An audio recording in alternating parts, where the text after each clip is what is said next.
ভাইরা, আমি কোনো রকমের সময় নষ্ট করা ছাড়াই সরাসরি কোরআনের বিষয়ে, কোরআন থেকে কিছু কথা আপনাদেরকে শোনাচ্ছি। মনোযোগের সঙ্গে কথাগুলো শুনুন। আপনাদের বললে হয়তো মনে পড়বে, রাসূল করিম সাল্লাল্লাহু আলাইহি ওয়াসাল্লাম হিজরত করেছেন। রাসূলের বয়স তখন 53 বছর, আর যখন নামাজ ফরজ হয়েছে তখন রাসূলের বয়স 51 বছর। তো এই দুটো বছর রাসূলুল্লাহ মক্কা শরীফে অবস্থান করতেন। তিনি এবং সাহাবায়ে কেরামেরা সবাই নামাজ পড়তেন কাবা শরীফের দিকে ফিরেই। কিন্তু 53 বছর বয়সে যখন রাসূলুল্লাহ খোদাই নির্দেশে হিজরত করে মদিনায় গেলেন, তো মদিনা ছিল ইহুদি অধ্যুষিত এলাকা। ইহুদিদের প্রভাব সেখানে বেশি। ইহুদিদের 3টি বড় বড় সম্প্রদায় সেখানে বাস করত। একটি ছিল বনু কুরাইজা, অপরটি ছিল বনি নজির, আরেকটি ছিল বনু কাইনুকা। এই 3 সম্প্রদায়ের ইহুদিরা একরকম মদিনা জুড়ে ছিল। রাসূল করিম সাল্লাল্লাহু আলাইহি ওয়াসাল্লাম সেখানে হিজরত করে পৌঁছালেন। বিষয়টা নিজস্ব নয়, বিষয়টা আল্লাহর নির্দেশ, আল্লাহ পাকের ইচ্ছা। মদিনার ওই প্রদেশটাকেও ইসলামের আলোয় আলোকিত করা। ফলে আল্লাহ পাক রাসূলুল্লাহকে আদেশ করলেন যে তুমি বাইতুল মুকাদ্দাসের দিকে ফিরে নামাজ পড়ো। কারণ এটাই, ইহুদিরা বাইতুল মুকাদ্দাসকে কিবলা হিসাবে মানত। এই যে তারা বাইতুল মুকাদ্দাসকে কিবলা হিসাবে মানত, নবীকে ওই দিকে ফিরে নামাজ পড়তে আদেশ করার পিছনে রহস্য হলো ইহুদিদের মনটাকে জয় করা, ইহুদিদের বিরোধিতা, শত্রুতার পরিমাণটাকে দমিয়ে ফেলা। কারণ ইহুদিরা বুঝলো মুহাম্মদ এসে যখন আমাদের কেবলাকে কেবলা বানিয়ে নামাজ পড়ছে, তাহলে তো মুহাম্মদ আমাদের কেবলাকে সম্মান জানিয়েছে। ফলে তাদের শত্রুতা, বিরোধিতা, সমালোচনা সবগুলো কমে গেল। বাইতুল মুকাদ্দাসের দিকে ফিরে নামাজ পড়ার পিরিয়ড ছিল ইমাম বুখারীর কথা অনুযায়ী 16 অথবা 17 মাস। প্রিয় ভাইরা, এই 16-17 মাসের ভিতরে প্রচুর ইহুদিরা ততক্ষণে ইসলাম কবুল করে নিয়েছে। জোরে বলুন সুবহানাল্লাহ। তো তারা যখন ইসলামটাকে কবুল করে নিয়েছে, তখন ইসলামী মিশনের সদস্য সংখ্যা প্রাথমিক অবস্থার তুলনায় বেড়ে গেছে। রাসূলের হাত মজবুত হয়েছে, রাসূলের দলীয় লোকের সংখ্যা বেড়েছে। এরপরে ইহুদিরা বিরোধিতা করে, সমালোচনা করে আর কিছু করতে পারবে না। হিকমতটা নবীর নিজের নয়, হিকমতটা আল্লাহর। কিন্তু এই যে 16-17 মাস নবী বাইতুল মুকাদ্দাসের দিকে ফিরে নামাজ পড়ছিলেন, কিন্তু তার প্রাণের টান ছিল কাবার দিকে, যেহেতু সেখানে জন্ম এবং সেই দিকে ফিরেই আগাগোড়া রাসূল নামাজ পড়ে এসেছেন। আল্লাহ হুকুম করেছেন বাইতুল মুকাদ্দাসের দিকে ফিরতে, হুকুম পালন করছেন, কিন্তু মনের টান আছে কাবার দিকে। কোরআন বলছে কদ নারা তাকাল্লুবা ওয়াজহিকা ফিস সামাই,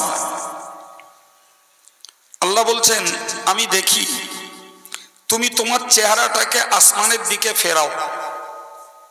কারণ উপর থেকে ওহী নিয়ে জিবরিল আমিন নিচে নামে।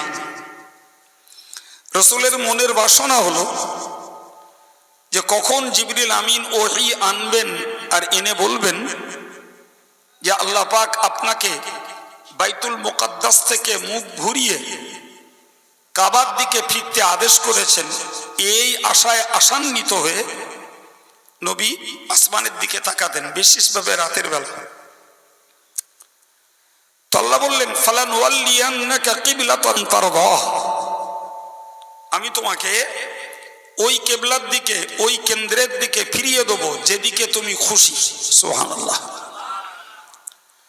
এরপরে বললেন ফাওয়াল্লি ওয়াজহাকা শাতরাল মসজিদিল হারাম, তুমি মসজিদুল হারাম তথা কাবা বাইতুল্লাহর দিকে ফিরে যাও। সুবহানাল্লাহ। ওয়া হাইসুমা কুনতুম, যেখানেই থাকো, ফাওয়াল্লু উজুহাকুম শাতরাহ, তোমাদের চেহারাটাকে সেই দিকে ফিরিয়ে নাও। এখান থেকে तमाम পৃথিবীর মুসলমান নামাজীদের জন্য নির্দেশ হলো যারা কাবার পূবে তারা পশ্চিমে ফিরবে, যারা কাবার পশ্চিমে তারা পূবে ফিরবে, যারা কাবার উত্তরে তারা দক্ষিণে ফিরবে, যারা কাবার দক্ষিণে তারা উত্তরে ফিরবে। অর্থাৎ পৃথিবীর 4 স্কয়ারে যারা যেখানেই থাকুন তার নামাজের মনটাকে স্থির করার জন্য কেন্দ্র হলো কাবা। সুবহানাল্লাহ। যখনই রাসূলুল্লাহ নির্দেশ পেলেন এবং কাবার দিকে মুখ ঘুরিয়ে নিলেন, এটা ছিল 4 রাকাতওয়ালা একটা নামাজ। কেউ বলেছেন জোহর, কেউ বলেছেন আসর। রাসূল বাইতুল মুকাদ্দাসের দিকে ফিরে যে মসজিদে নামাজ পড়ছিলেন, 2 রাকাত নামাজ কমপ্লিট, আল্লাহর পক্ষ থেকে ওই অবস্থায় ওহী এলো যে তুমি কাবার দিকে মুখ ঘোরাও। রাসূল ছিলেন এদিকে ফিরে 100 ডিগ্রি ঘুরে গেলেন আর একদিকে। এই যে ঘুরে গেলেন, ইহুদি সম্প্রদায়রা বিষয়টাকে বেশ রহস্যের ছলে নিল। এই বিষয়টাকে কেন্দ্র করে আল্লাহ বললেন সায়াকুলুস সুফাহাউ মিনান নাস, অজ্ঞ যারা, মূর্খ যারা, তারা বলবে খুব শীঘ্রই যে মানুষদেরকে তাদের পূর্ব কেবলা থেকে ফিরিয়ে দিল কে? অর্থাৎ মুসলমান সাহাবীরা এবং মুহাম্মদ নামাজ পড়ছিলেন বাইতুল মুকাদ্দাসের দিকে ফিরে, এদিক থেকে মুখটাকে কাবার দিকে করিয়ে দিল কে?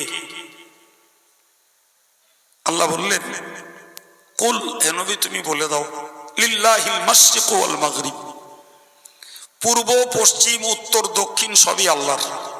সুবহানাল্লাহ বলুন।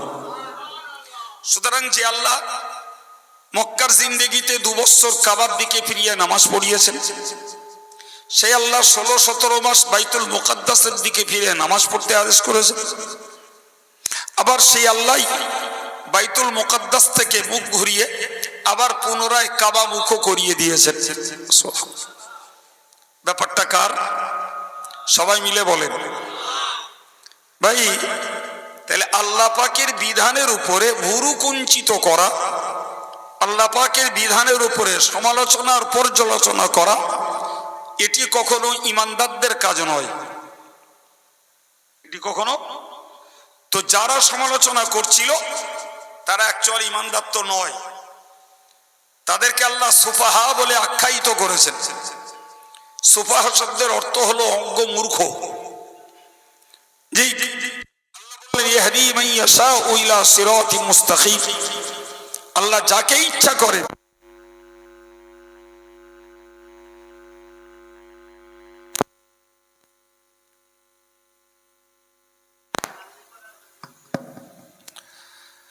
তো আল্লাহ বললেন ইয়াহদি মান ইয়াশাউ ইলা সিরাতিন মুস্তাকিম, আল্লাহ যাকে ইচ্ছা করেন তাকে সোজা রাস্তার পথ দেখিয়ে দেন।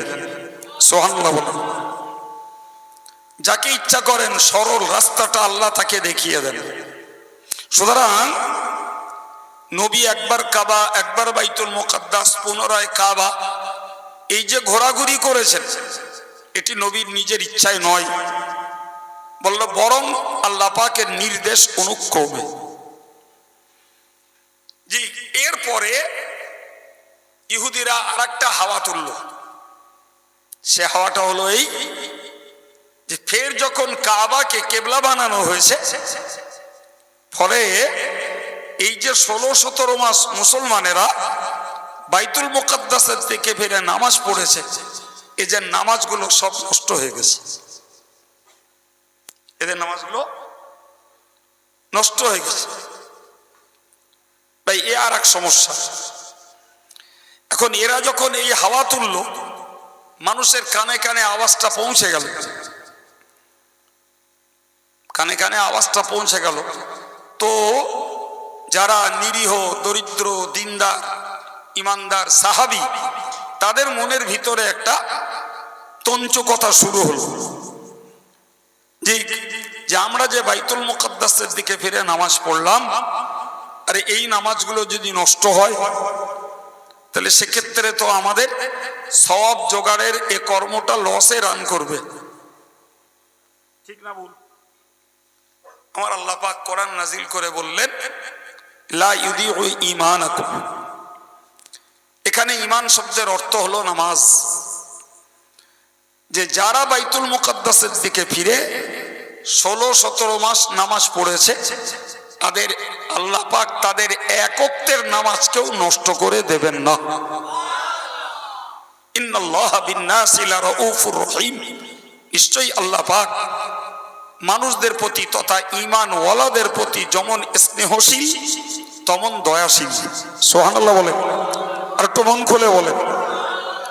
তাহলে মৌলিকভাবে আল্লাহ তামাম পৃথিবীর মানুষের প্রতি দয়াশীল, কিন্তু স্পেশালি ঈমানদারদের প্রতি, কি নারী, কি পুরুষ, কি যুবক, কি বৃদ্ধ, এদের প্রতি আল্লাহ যেমন স্নেহশীল তেমন আল্লাহ দয়াশীল।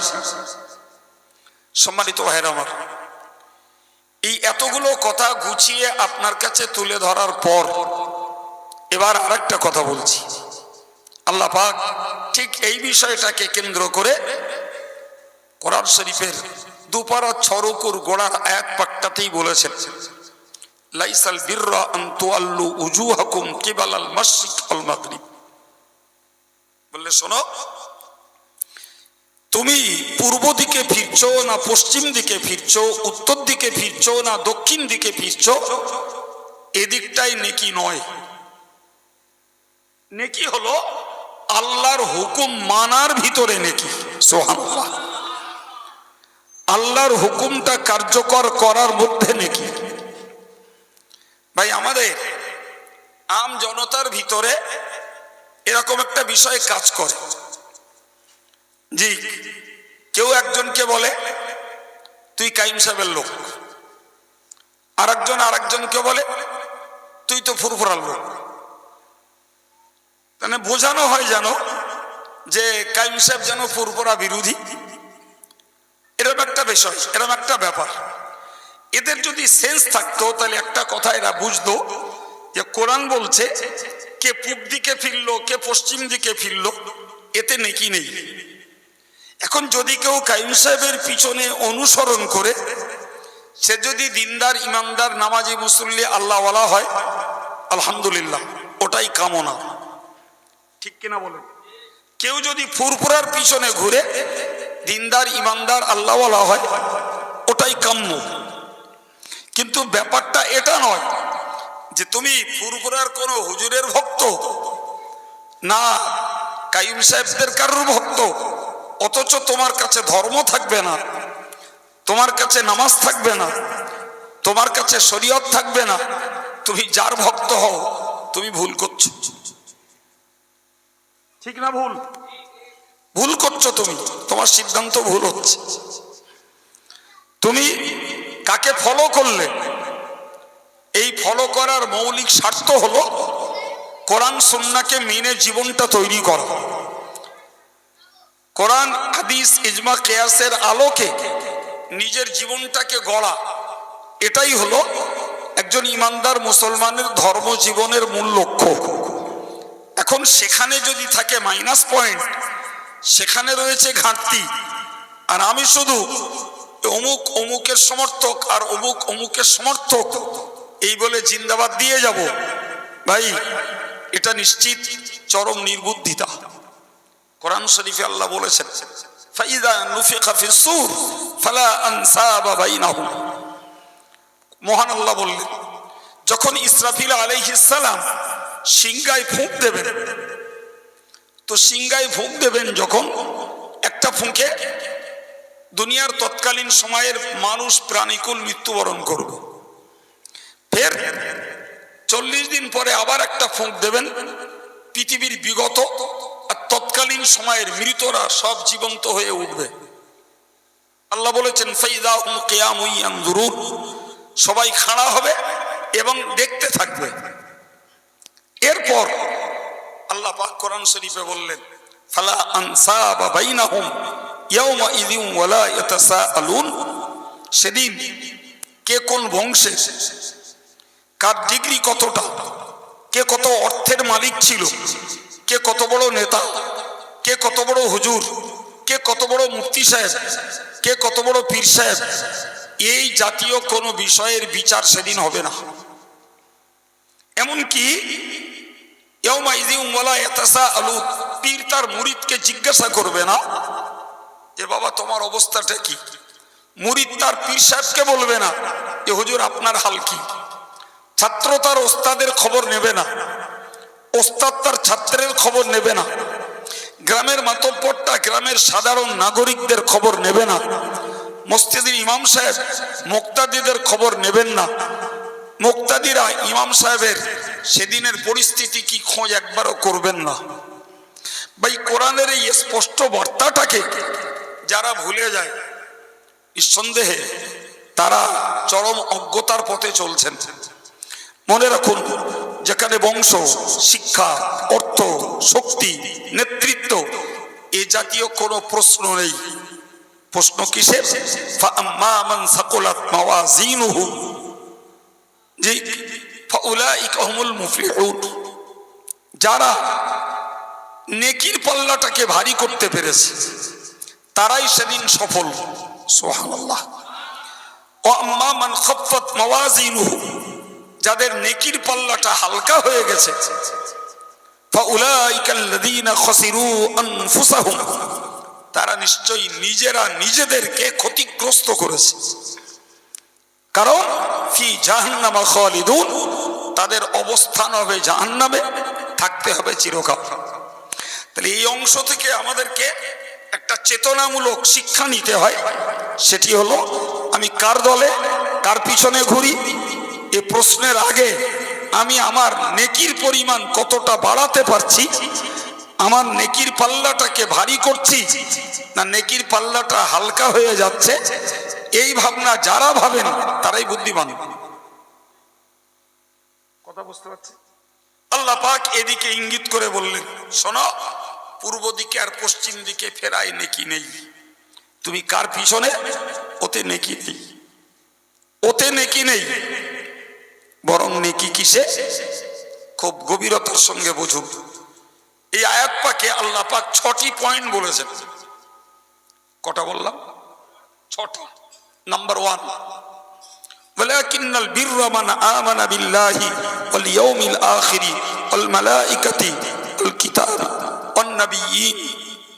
প্রথম নম্বরে বললেন, তোমার ইতিকাদ, তোমার আকীদাটাকে তুমি দুরুস্ত করো, তোমার আকীদাটাকে তুমি সঠিক করো, তোমার আকীদাটাকে তুমি দোষ মুক্ত করো। সুবহানাল্লাহ। কি সেটা? মৌলিক কয়েকটা পয়েন্ট আল্লাহ কোরআনে তুলে দিয়েছেন। নাম্বার 1, আল্লাহ পাক তুলে দিয়েছেন যে নেকি হলো যাই আল্লাহর প্রতি ঈমান এনেছে, ঈমান এনেছে আখিরাতের প্রতি, ঈমান এনেছে ফেরেশতাদের প্রতি, ঈমান এনেছে কিতাবের প্রতি, ঈমান এনেছে নবীদের প্রতি। এই যে কয়েকটি পয়েন্ট আল্লাহ বললেন, এই কয়েকটি পয়েন্ট সঙ্গে আমাদেরকে মনে রাখতে হবে অদৃশ্যের আরো যত বিষয়, এই সবগুলোর প্রতি যাদের নিরঙ্কুশ বিশ্বাস, ফর এক্সাম্পল আরু তকদিরের ভালো এবং মন্দ কুল্লুম মিন ইনদিল্লাহ, সব আল্লাহর পক্ষ থেকে আসে। তদ্রূপ আল বাসি বাদাল মাউত, মৃত্যুর পরে আবার উঠতে হবে, এটাকে যারা বিনা যুক্তিতে বিশ্বাস করে, এর সঙ্গে একজন অপরাধী তাকে বিশ্বাস করতে হয় আমার কবরে শাস্তি হতে পারে, আমাদের সবাইকে হাসরের ময়দানে দাঁড়াতে হবে, আমাদেরকে আমল নামাটা বাম হাতে নিতে হতে পারে, আমার পাপের পাল্লাটা ভারী হতে পারে, আমাকে জাহান্নামের উপরের পোলটাকে অতিক্রম করা লাগবে, অতিক্রম না করতে পারলে আমাকে জাহান্নামের আগুনে নিক্ষিপ্ত হতে হবে। সবগুলো অদৃশ্যের বিষয়। আজও কবর থেকে কেউ উঠেনি, আজও হাসরের ময়দান সংগঠিত হয়নি, আজও আমল নামা মাপাজোগা হয়নি, আজও আমল নামা নিক্ষেপ করা হয়নি যে তুমি আমল নামা ডান হাতে পাবে কিংবা বাম হাতে পাবে, একবার তুমি পরখ করে বুঝে নাও। এ পরিস্থিতি আজও আসেনি। জাহান্নামের উপরের পোলটা পার হওয়ার সময় এখনো আসেনি। ফলে সবগুলোই আমাদের দৃষ্টির আড়ালে। ঠিক না ভুল বাবা? আল্লাহ বললেন যদিও আয়াতটার মূল লক্ষ্য ইহুদিদের জ্ঞান দেওয়া, কিন্তু ওই আয়াতটা থেকে সারা পৃথিবীর সকলকে জ্ঞান নিতে হবে যে আমায় যদি নেকি লাভ করতে হয় তাহলে অদৃশ্যের যাবতীয় বিষয়গুলির প্রতি আমার নিখুঁত নিদাগ নির্দোষ ঈমান ঠিক রাখা চাই। এর একটিকে বাদ দিয়ে আমরা কেউ আল্লাহ পাকের কাছে ঈমানদার বলে পরিগণিত হতে পারবো না। বিশ্বাস করুন, ইহুদি এখানে নাই, ভারতবর্ষে ভিন ধর্মের মানুষ আছে, এখানে ইহুদিদের বাস নেই, এখানে খ্রিস্টানদের বাস নেই। তারা পর্যটক হিসাবে ভারতে আসতে পারে, অস্থায়ীভাবে থাকতে পারে। প্রিয় ভাই, কিন্তু ভারতবর্ষ মুশরিকদের দেশ। মুশরিকরা 86%। তাদের আরো কাস্ট আছে অন্যান্য, ছাড়ুন আপন জায়গায়, সবার কথা ছেড়ে দিয়ে ভাবুন মুসলিম কমিউনিটির কথা।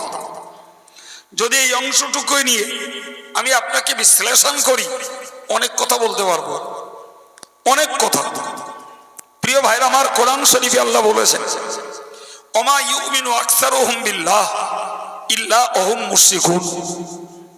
আল্লাহ বললেন ওমা ইউমিনু আকসারুহুম বিল্লাহ, অধিকাংশ মানুষ আল্লাহর প্রতি তারা ঈমান ঠিক রাখে না। কার কথা? কার কথা? তো এই কথাটা ইহুদি, খ্রিস্টান, মুশরিক, কাফের, বৌদ্ধ, তেলেগু, তামিলি, আর্য, অনার্য এদের কারোর জন্য আল্লাহ বলেননি। এদের এই কথাটা আল্লাহ বলেছেন যারা কলেমা পড়ে ঈমানের দাবি করে, সেই তাওহীদপন্থী জনতাদেরকে আল্লাহ বললেন যে এরা অধিকাংশ ঈমানদার নয়, ইল্লা ওহুম মুশরিকুন, বরং এরা হলো মুশরিক।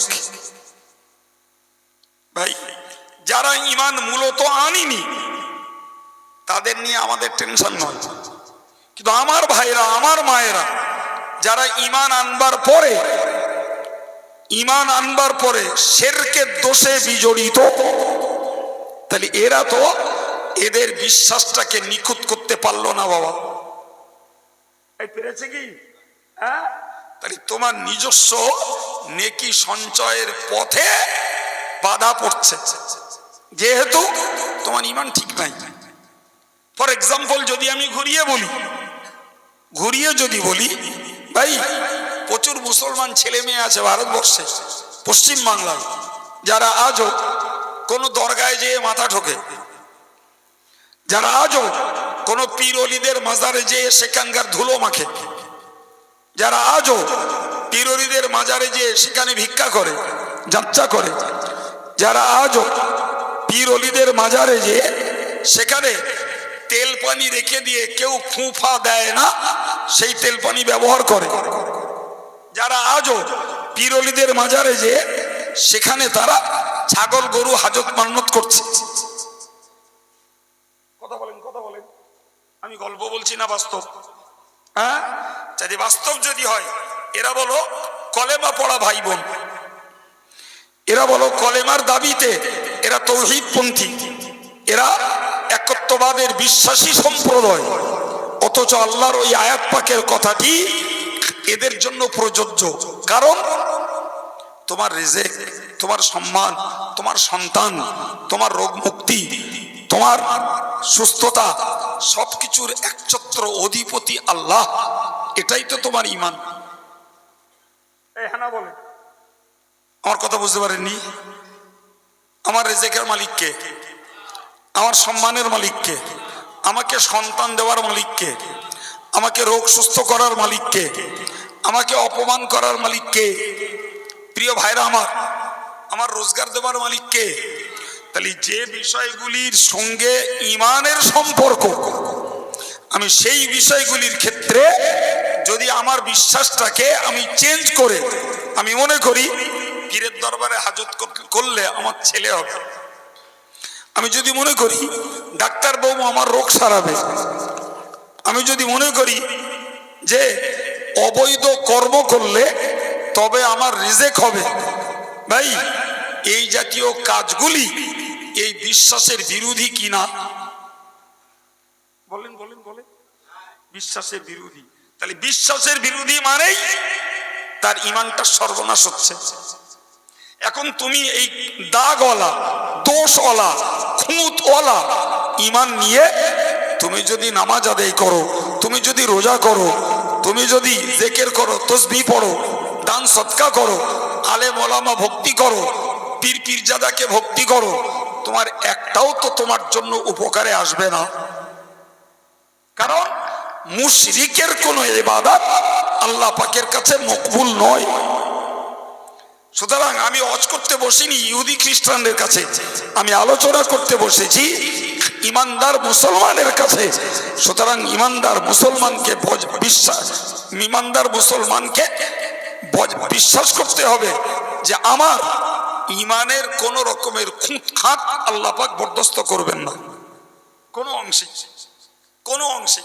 অথচ আমরা বাস্তব চিত্রটাকে পর্যালোচনা করে দেখতে পাচ্ছি প্রচুর পরিমাণে মুসলমানদের ভিতরে ইমানি ত্রুটি বিচ্যুতি বিদ্যমান। পার ডে এমন কোন দিন নেই যে কিছু না কিছু মুসলমান শিরকের কাজের সঙ্গে বিজড়িত নয়। ভাই এমনকি আল্লাহ পাক কোরআন শরীফে বললেন লাইন আশরাকতা লা ইয়াহবাতান্না আমালুক, তুমি যদি বিগত দিনে ঈমান সহ কোনো নেকির কাজ করে রাখো আর এরপরে যদি শিরক করো তো সামনের গুলো তো ক্ষতিগ্রস্ত হলো, পিছনের গুলো সব মুছে যাবে, কিচ্ছু থাকবে না, সব বিনষ্ট। ভাই মুফাসসিররা বলেছেন এটার নাম হলো ইতিকাদ, তথা নেকি সঞ্চয় করতে গেলে নাম্বার ওয়ান তার বিশ্বাসটাকে নিখুঁত করা দরকার। আল্লাহ আমাদের সকলকে এই আলোচনা বোঝার এবং এই আলোচনা মাফিক আমাদের জীবনটাকে প্রতিষ্ঠিত করার তৌফিক দেন, বলুন আমিন। আর একটু জোরে বলেন আমিন। সম্মানিত ভাইরা আমার, আমি এর বেশি আর ব্যাখ্যা দেব না, ওই পর্যন্তই এটাকে ছাড়ুন। নাম্বার টু, আল্লাহ বললেন وآتى المال على حبه ذوي القربى واليتامى والمساكين وابن السبيل والسائلين وفي الرقاب। দ্বিতীয় নম্বরে আল্লাহ বললেন যে ইসলাহে কলব, তোমার অন্তর আত্মা সংশোধনের জন্য তোমাকে কতগুলো পয়েন্টে কাজ করতে হবে। কি সেটা?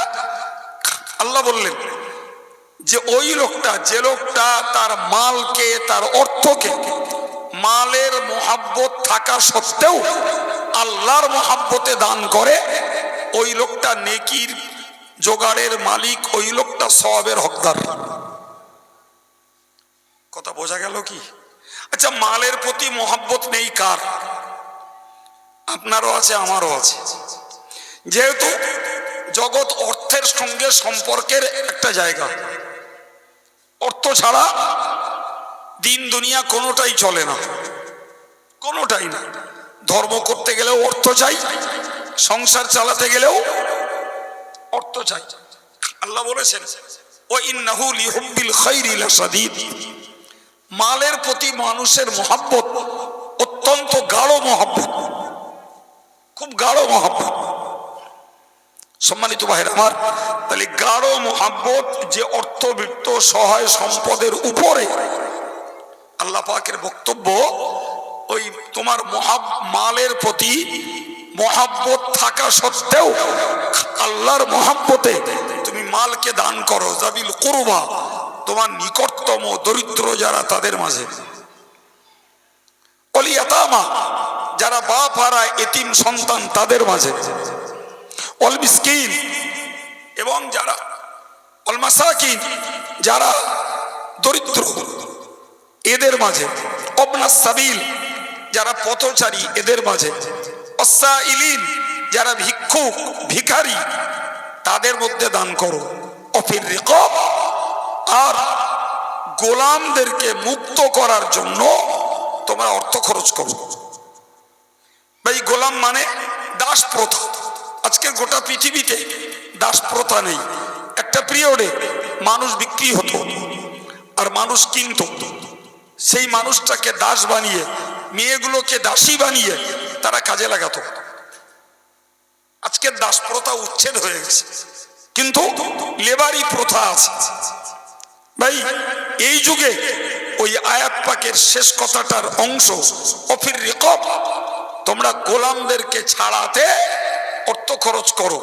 ভাই, বর্তমান কালে এই আয়াত পাকের মর্ম হলো, যে সমস্ত নির্দোষ লোকেরা জেল খাটছে, বিশ্বাস করুন, আপনি বসিরহাট জেলে যান, প্রচুর পরিমাণে নিরপরাধী লোক জেল খাটছে। বিশ্বাস হয় আপনাদের? আমরা অল ইন্ডিয়া সুন্নতুল জামাতের পক্ষ থেকে একবার চেষ্টা করেছিলাম যে 2-4 লাখ 2-5 লাখ 10 লাখ খরচ হোক, তবুও এমন কিছু জেলবন্দি বসিরহাট জেলে রয়েছে যারা সত্যিকারের অপরাধী নয়, কিন্তু তাদের পক্ষে উকিল ফিট করার লোক নাই, তাদের পক্ষে প্রসেসিং করার মতো কেউ সহযোগিতা করেন। তো আমরা খুব চেষ্টা করেছি, চেষ্টা করে শেষে ব্যর্থ হয়েছি। কারণ আমাদের চেষ্টা করতে গেলে আমরা সরাসরি পারবো না, যে এমএলএ এমপি বাবুদের দ্বারায় প্রশাসনের সঙ্গে যোগ করে তবে তাদের মূল্যায়ন করতে হবে যে সত্যকারের কোন লোকটার পক্ষে উকিল দাঁড় করানোর পরিস্থিতি নেই, ফলে সে জেল খাটছে, তাকে নির্ণয় করে তবে তো ছাড় করাতে গেলে মরুন 2 লাখ টাকা লাগবে। কিন্তু সত্যকারের কথা বলতে কি, আমাদের এমএলএ এমপি বাবুরা কেউ আমাদের সহযোগিতা করতে সাহস করি। আমি অন ক্যামেরায় কথা বলছি, আর এতগুলো মানুষকে সাক্ষী রেখে কথা বলছি। আমার এই কথা শোনার পরে যদি আজও কোনো এমএলএ এমপি বলে যে যদি নিরপরাধী মানুষকে ছাড়াবার ব্যবস্থা করব, তার জন্য অর্থ খরচ করতে হবে আপনাদের, আমি এখনো বলছি আমরা এক পায়ে খাও। এবং আমার বুকে বল আছে, যদি একবার দেশের জনগণকে বলি যে বসিরহাট জেল থেকে 5 জন নিরপরাধী জেল বন্দীকে মুক্ত করতে কথার কথা 10 লাখ টাকা লাগবে, আমার বুক বল আছে দেশের জনগণ 10 লাখ টাকা হাতে তুলে দেবে। বিশ্বাস হয় আপনাদের? হ্যাঁ, কিন্তু শুধু টাকা হলেই তো হবে না, প্রসেসিংটা তো আইনের, প্রসেসিংটা আইনের। আইন যদি পদ্ধতিগতভাবে কাউকে ছাড়ে তবে তা ছাড় হতে পারে, জোর করে বার করাও যাবে না, আর টাকা গুজে দিলেও বার হবে না। জি, তো আমি আপনাকে কি বোঝাতে চাইলাম, আমি আপনাকে বোঝাতে চাইলাম যে মালের প্রতি মহব্বত রয়েছে আমাদের, এই মহব্বত কলবের জিনিস, মোহাম্মদ কোথাকার জিনিস? কলবের জিনিস। এই জন্য মুফাসসিররা বলেছেন ইসলাহুল কলবের জন্য, কলবের সংশোধনের জন্য তোমরা তোমাদের মালের প্রতি মোহাব্বত থাকা সত্ত্বেও নিকটতম মানুষ, নিকটতম প্রতিবেশী, নিকটতম আত্মীয় স্বজন, এতিম যারা, মিসকিন যারা, পথচারী পথিক যারা, ভিখারি যারা এবং নির্দোষ জেলবন্দি যারা, এদের পিছনে তোমাদের অর্থকে প্রদান করো। এতে তোমার কলবের ইসলাহ হবে, তাতে তুমি নেকির মালিক হয়ে যাবে। প্রিয় ভাইরা আমার, কি বলেছি? প্রথম বলেছি ইতিকাদ, অর্থাৎ বিশ্বাসটাকে নিখুঁত করা। দ্বিতীয় কোরআন থেকে আপনাদেরকে বললাম ইসলাহে কলব, অর্থাৎ আত্মশুদ্ধির জন্য এই শ্রেণীর মানুষদের প্রতি দয়া দেখিয়ে, সহানুভূতি দেখিয়ে নিজেদের যাদের সচ্ছলতা রয়েছে এদের দান দান করা। নাম্বার 3, যে নেকি রয়েছে নামাজ কায়েমের মধ্যে। সুবহানাল্লাহ, নেকি রয়েছে নামাজ কায়েমের মধ্যে। সম্মানিত ভাইরা আমার, এই যে নামাজ কায়েম, এটাকে বলা হয় তাআতে বাদানি অথবা ইবাদাতে বাদানি। স্যার, সরল বাংলা অর্থ হলো এটা শরীরের দ্বারা একটা উপাসনা। নামাজ কি? আবার বলছি, মুখস্থ করুন। শরীর দ্বারা, অর্থাৎ আমার অঙ্গ প্রত্যঙ্গের দ্বারা একটা উপাসনা করা, এটার নাম নামাজ। এর সঙ্গে বিজড়িত অতিরিক্ত শরীরের ইবাদত বুঝুন, রোজা, এটাও শরীরের কষ্টের একটা ইবাদত। জিকির শরীরের অঙ্গ জবানের একটা ইবাদত। জি ভাই আমার, তো বাহ্যিক অঙ্গ দ্বারা জিকির, তাসবিহ, তেলাওয়াত বা নফল নামাজ, নফল রোজা, এই জাতীয় যতগুলো কাজ করা যায়, আল্লাহ বললেন এই কাজগুলোর মধ্যে রয়েছে নেকি। সুবহানাল্লাহ বলেন। ভাই আমাদের ভাইরা, মায়েরা, মুরব্বীরা, আলহামদুলিল্লাহ, যারা এই ইবাদতে বাদানি শরীরের কষ্টের ভিতর দিয়ে যে ইবাদতগুলো সম্পন্ন হয়, এগুলো যে বা যারা করছেন, আমাদের দোয়া আল্লাহ আমাদের সকলকে মৌত পর্যন্ত ইবাদতের উপরে কায়েম রেখে দেন। বলুন আমিন।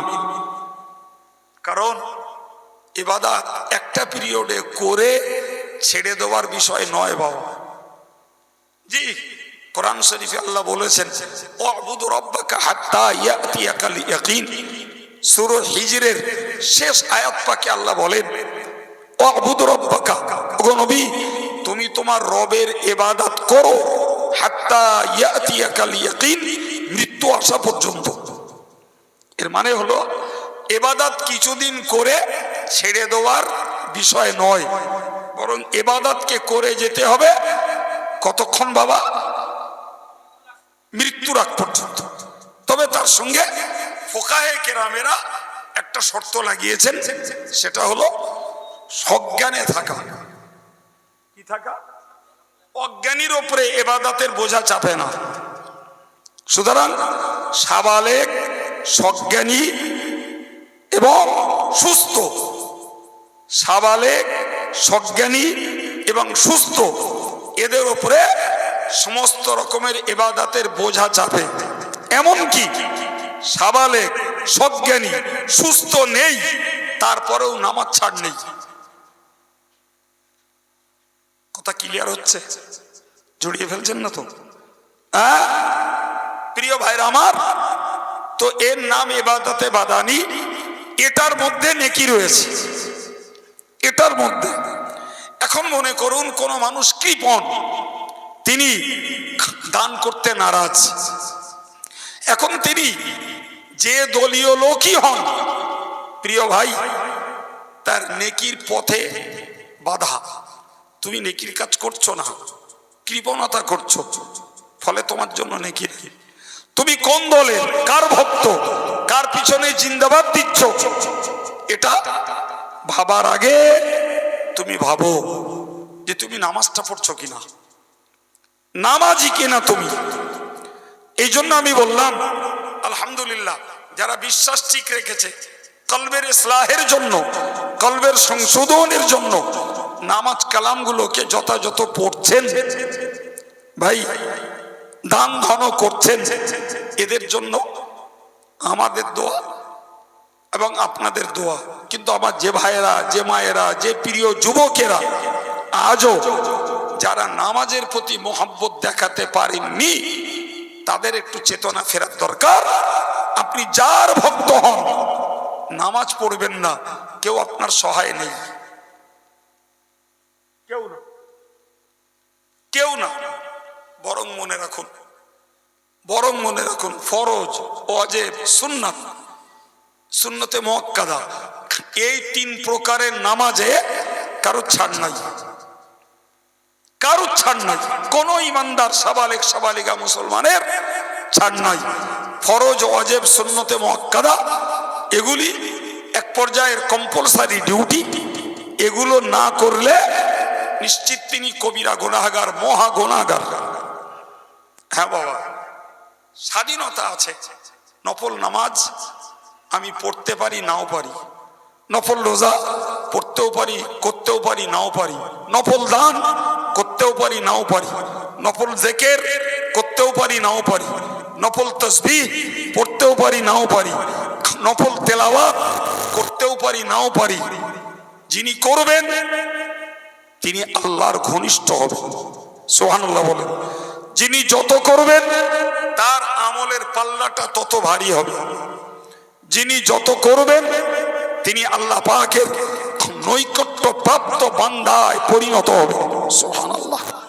সুতরাং যারা দিনদার, ইমানদার এবং ফরজ, ওয়াজিব, সুন্নতে মুআক্কাদা নামাজগুলো যারা আদায় করেন, তাদের কাছে আমার বাই হার্ট রিকোয়েস্ট, আসুন না, আমরা জগতের সবকিছুর উন্নতি দেখছি, আমাদের খাওয়া পড়া, বাড়ি ঘর, জমি জায়গা সবকিছু ডেভেলপ হচ্ছে, কিন্তু একটু যদি ভাবি তো আমার মনে হয় আমরা স্বীকার করতে বাধ্য যে আমাদের ধর্মীয় কাজে উন্নতির ঘাটতি। তো যারা দিনদার, ইমানদার মানুষ, তাদের কাছে আমার একান্ত ভাই হিসাবে, মুরব্বী হিসাবে, স্নেহাশিস প্রিয় যুবক হিসাবে আমাদের দাবি, আসুন আমরা ধর্মীয় আমলের পরিধিটা একটু বাড়াই। যেমন 5 ওয়াক্ত নামাজ পড়ছিলাম, তো উন্নতি করতে গেলে কি 6 ওয়াক্ত পড়বো? না, তা নয়। আমরা 5 ওয়াক্ত ফরজ নামাজের ডিউটি পালন করব, সঙ্গে চেষ্টা করব মাগরিবের পরে আওয়াবিনের নামাজটা পড়ার, চেষ্টা করব রাতের বেলা তাহাজ্জুদের নামাজটা পড়ার, আমরা চেষ্টা করব ফজরের নামাজটা পড়ে সূর্য উদয় হয়ে যাবার মিনিট 20 পরে এশাকের নামাজটা পড়ব।